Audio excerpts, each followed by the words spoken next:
तो चलिए आज के इस वीडियो में हम आपको basic to advance zero level से आपको अंग्रेजी पढ़ाने वाले हैं। देखिए बच्चों, यदि आपको अंग्रेजी पढ़ने नहीं आती तो इसकी सबसे बड़ी समस्या ये होती है कि आप अंग्रेजी को हमेशा डायरेक्ट पढ़ने की कोशिश करते हो। आप क्या करते हो, अंग्रेजी के 25-50 शब्द याद कर लेते हो, लगता है उससे हमको अंग्रेजी पढ़ने आ जाएगा। नहीं, अंग्रेजी पढ़ने के लिए सबसे पहले आपको मात्रा पढ़ना पड़ेगा। अब वो मात्रा में कौन से मात्रा, AEIOU, इन 5 मात्रा होते हैं। इन 5 मात्राओं का नियम होता है, उनका नियम को पढ़ो, क्योंकि आप अंग्रेजी पढ़ने आए हो, अंग्रेजी में नाम नहीं लिखने आए हो। ठीक है, तो इसके लिए आपको basic to advance zero level से आपको अंग्रेजी पढ़ाएंगे, जिसमें कठिन से कठिन शब्द पढ़ सकते हो। और नियम को देखने से ऐसा नहीं होगा या पढ़ने से ऐसा नहीं होगा कि आप अंग्रेजी पढ़ना सीख जाओगे। तब तक नहीं सीखोगे जब तक आप घर पे किताब नहीं पढ़ोगे। बच्चे सिर्फ वीडियो देखते हैं, घर पे किताब पढ़ते नहीं, तो कैसे आएगा अंग्रेजी पढ़ने। तो वीडियो को पूरा देखने के बाद घर पे किताब भी पढ़िएगा। और वीडियो अगर अच्छा लगे तो लाइक कीजिएगा, चैनल पर नया तो सब्सक्राइब जरूर कर लीजिएगा। तो चलिए क्लास को स्टार्ट करते हैं। Let start the video. आज के क्लास को स्टार्ट करते हैं। देखिए प्यारे बच्चों, अंग्रेजी पढ़ने के लिए एक चीज़ सबसे ज़्यादा ज़रूरी होता है, वो है मात्रा। क्योंकि जब तक आप मात्राओं को नहीं पढ़ोगे तब तक आप अंग्रेजी नहीं पढ़ पाओगे। अब आप कहोगे यार हमको तो मात्राएं आती है, तो मात्रा क्यों पढ़े। देखिए बच्चों, हम यहाँ पर हिंदी नहीं पढ़ने आए, हम यहाँ पर इंग्लिश पढ़ने आए हैं। और इंग्लिश में जो मात्राएं होती हैं हिंदी की तरह नहीं होती है। जैसे अगर हिंदी में आ की मात्रा है तो यह होगा आ की मात्रा, इसको हर जगह आ ही पढ़ेंगे। लेकिन अंग्रेजी में ऐसा नहीं होता है। अंग्रेजी में आपको मालूम है कि 5 मात्रा होती हैं, AEIOU, या 5 मात्राएं होती हैं ना। इनमें से अगर किसी भी एक मात्रा को ले लो तो एक तरह उच्चारण नहीं होता। जैसे अगर हम ए को ले लें तो ए को सिर्फ हम अ नहीं पढ़ते हैं, सिर्फ आ नहीं पढ़ते हैं, हम इसको और भी बहुत कुछ पढ़ते हैं। जैसे मैं एग्जांपल देता हूँ तो आपको ना अच्छे समझ में आएगा। मैं एग्जांपल लिख रहा हूँ, उससे पहले अपना नाम कमेंट बॉक्स में कमेंट कीजिएगा। आपका प्यारा सा जो भी नाम होगा, ठीक है बच्चों, कमेंट ज़रूर कीजिएगा। यहाँ मैंने एक शब्द लिखा कार, दूसरा शब्द मैंने लिखा कैट, तीसरा शब्द मैंने लिखा बॉल, तीसरा शब्द मैंने लिखा नेम, और चौथा शब्द लिखा मैंने अग्री। ठीक, अब जरा इसको पढ़ो। सब में ए है, हाँ आपको, हाँ सब में ए मुझे दिख रहा है, आग संदेह थोड़ा ना, सब में ए है, लेकिन ए का उच्चारण अलग अलग करो।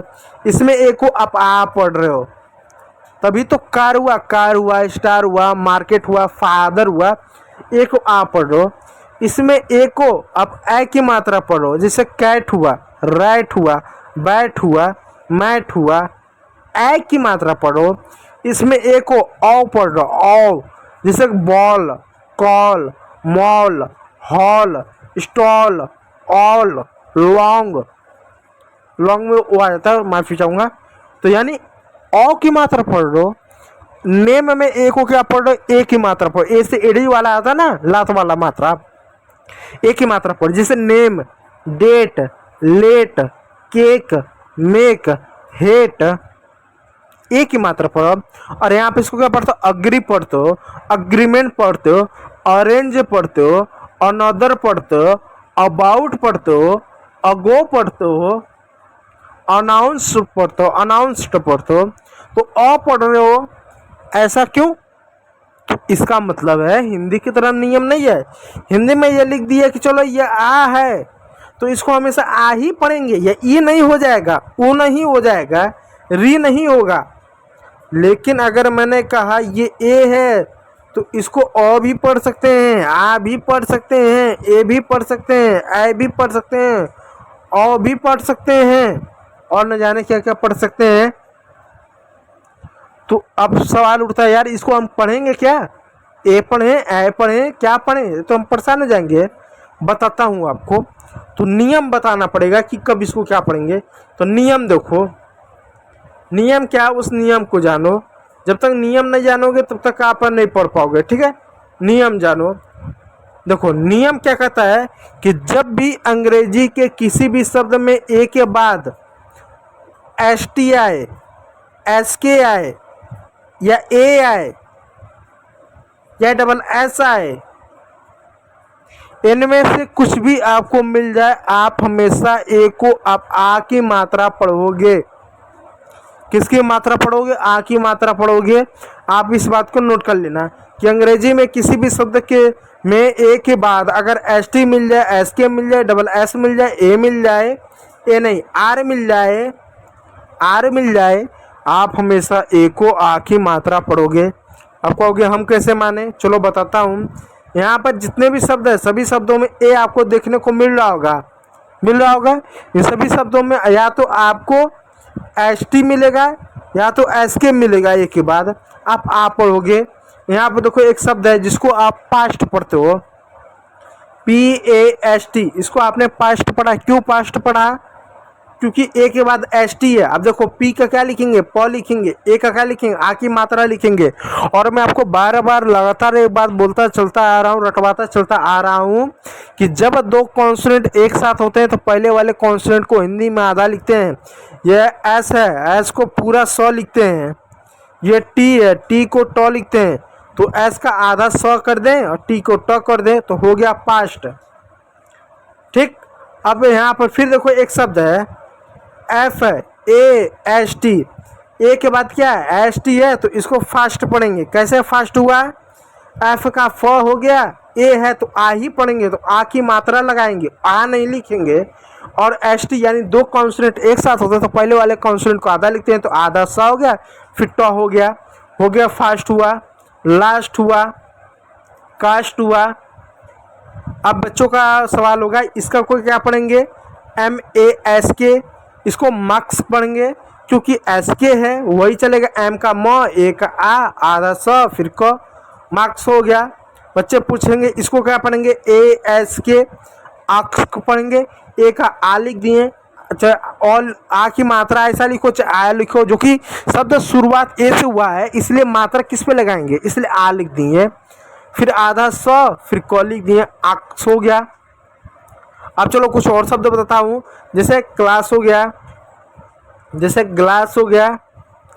इनमें ए के बाद डबल एस है, ए के बाद डबल एस है इसलिए आ की मात्रा पढ़ेंगे। क्लास हुआ, ग्लास हुआ। और भी कोई शब्द मिले तो मुझे कमेंट करके बताना। ये कार हुआ, ये डार्क हुआ, स्टार हुआ। ए के बाद आर है इसलिए आर पढ़े, ए के बाद आर है इसलिए आ पढ़े, ए के बाद आर है इसलिए आ पढ़े। कार हुआ, डार्क हुआ, स्टार हुआ, फार्म हुआ ना। इस बात को ध्यान में दीजिएगा। चलो अब चलते हैं हम जो है अपने जो है छठवें नियम पर, छठवें रूल पर चलते हैं। जब किसी वर्ड में ए के बाद वाई आए, जब किसी अंग्रेजी के शब्द में ए के बाद वाई आए तो वाई को हमेशा ए की मात्रा पढ़ेंगे। ध्यान दीजिएगा, जब किसी वर्ड में ए के बाद तुरंत वाई आए तो वहाँ पर वाई को हम, वहाँ पर ए को, वहाँ पर किसको? ए को जो है हम ए की मात्रा पढ़ेंगे। अब आप ये मत पकाना कि नहीं वाई को हम ई की मात्रा पढ़ेंगे, वाई को ई की मात्रा पढ़ा जाता है। जैसे हैप्पी हुआ, लेडी हुआ, डेली हुआ, मैनी हुआ। लेकिन यहाँ पर हम ए को पढ़ना है कि ए के बाद वाई रहा तो ए को हम ए की मात्रा पढ़ेंगे। जैसे यहाँ देखो, यहाँ पे एक शब्द है DAY, वहाँ पर वाई हमेशा साइलेंट होगा। अब ए के बाद क्या है? वाई है, तो इसको ए की मात्रा पढ़ेंगे। कैसे पढ़ेंगे? डी का ड लिख दिए, ए का ए की मात्रा लिख दिए, वाई साइलेंट हो गया डे। ठीक उसी प्रकार बच्चों यहाँ पे एक और शब्द है MAY, एम का म लिख दिए, ए का ए की मात्रा लिख दिया, हो गया में, वाई साइलेंट हो गया। फिर एक और आपको लिखता हूँ शब्द, लिखता हूँ RAY, सॉरी पी हो गया, आर का र लिख दिए, ए का ए लिख दिए, रे हो गया, वाई साइलेंट हो गया। इस बात को ध्यान दीजिएगा। ठीक है प्यारे बच्चों, अब यहाँ देखिए एक शब्द है STAY, इसको स्टे पढ़ेंगे। ST यानी दो कॉन्सोनेंट एक साथ होते हैं, उनके बीच में जब कोई मात्रा नहीं होता तो पहले वाले कॉन्सोनेंट को हम हमेशा आधा लिखते हैं। बार बार लगातार बता दीजिए। तो एस का आधा स, टी का ट हो गया, ए का ए की मात्रा हो गया स्टे, वाई साइलेंट हो गया, तो हो गया आपका स्टे। तो उम्मीद करूंगा वीडियो अच्छा लगा हो। यदि अच्छा लगा तो लाइक कीजिएगा, चैनल अपना तो सब्सक्राइब कर लीजिएगा। तो चलिए धन्यवाद, वीडियो देखने के लिए बहुत बहुत धन्यवाद।